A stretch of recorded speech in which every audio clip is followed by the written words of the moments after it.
Hey, this is AJ. Welcome back to the Handyman process. In today's video, I'm going to talk a little bit about how I make about $128 on some jobs after taxes, after expenses. So we're talking net profit, $128 an hour. So stand by.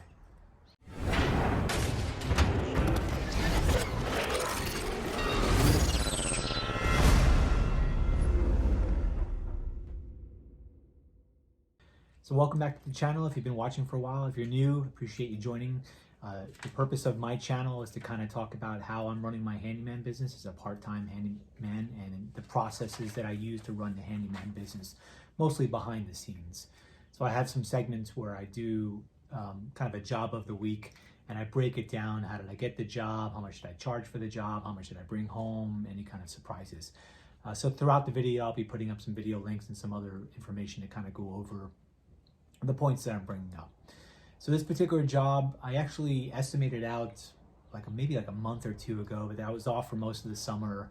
The homeowner was very patient, so we kind of worked back and forth with it, but it was a pretty simple project. They have a kind of a garbage can area where they had this plastic privacy fence that was kind of falling apart, plus the ground was uneven.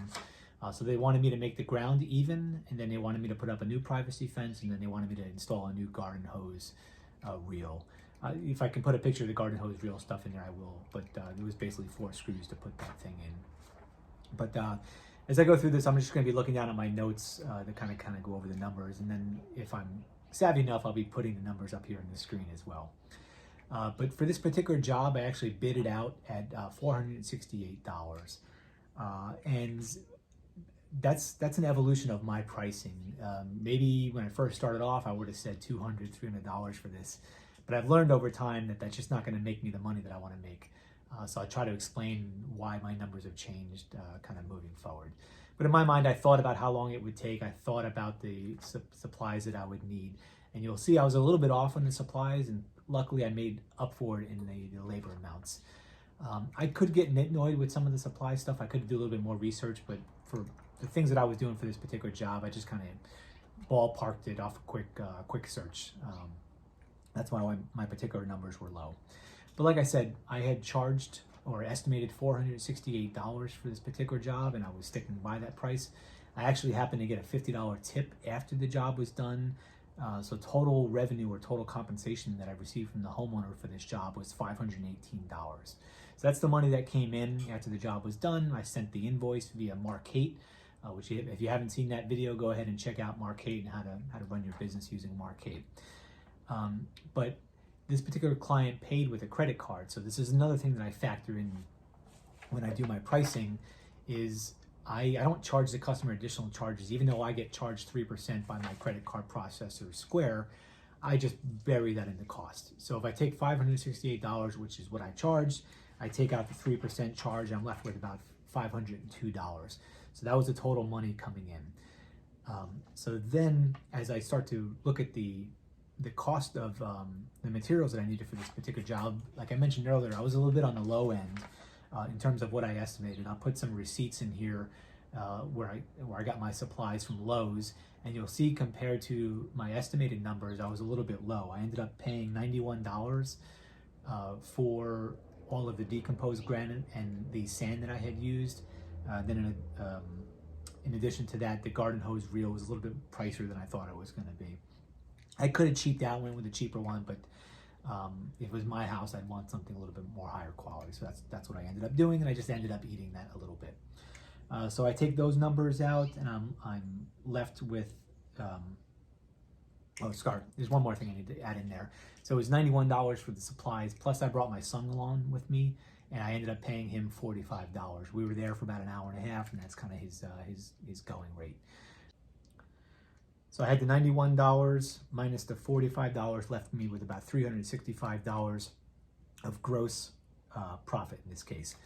I take out 30% for taxes because I'm between my federal income tax and my self-employment tax, Social Security, Medicare. I'm about 30%. It goes down a little bit, with tax planning and some other types of things, which leaves me with $257.71 kind of paid out to me. Now, if I run the math on that, I was, like I said, I was there an hour and a half on site for the job. But let's throw in another half an hour for picking up. This job was only a few minutes from my house, but I had to go to the store the day before, on my way home from my other job. So let's say it was 2 hours. So if I run that math out, I had that $257 divided by 2 hours, and I'm looking at about $128 in my pocket after taxes and all expenses. To me, that's a good day. And if you don't run these numbers through, you might be thinking, oh, I made $100, I made a couple $100. Nah, you got to factor all those things out. So in this particular case, I made $128.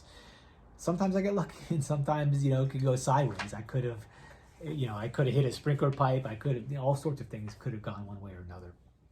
But the point is, with jobs like this, you make your money on the front end. It's kind of like selling cars. You make money on cars when you buy the car that you're going to sell. If you're like a dealer, so if you get a great deal on buying the car and then you sell it for a good price, that's kind of where you're making money. The same thing here. You make your money on your estimate. And like I said, this is a high estimate, right? A lot of people would, whoa, there's no way I'm, $400, $500 for what you did. And that's right. I'm not for everybody, right? But what differentiates me, first of all, I'm a brand, right? I'm not a phone number guy that you're texting. I'm a website guy. You go there, you see my whole portfolio, you see all my reviews. So that's number one. Second one is I've never not been on time for a job, or charge somebody extra for whatever work I said I was going to do. So I consider myself to be a premium in that particular case, and some people want to pay that premium, some don't. This homeowner happened to be happy about that. They're a landlord. They own several properties. They know how tough it is to find somebody who will show up and do quality work. And he came out. He's like, wow. It was better than I expected. And that's what I kind of aim to shoot for. Anyway, these are the numbers. If you're trying to get into this business, this is one example of how you can kind of make money. This is a kind of a weird one-off job, so chances of you getting the same phone call probably won't happen. But what I really want you to focus on is the process that I went through to create these particular numbers. Anyway, hopefully that's helpful, and stand by for the next one.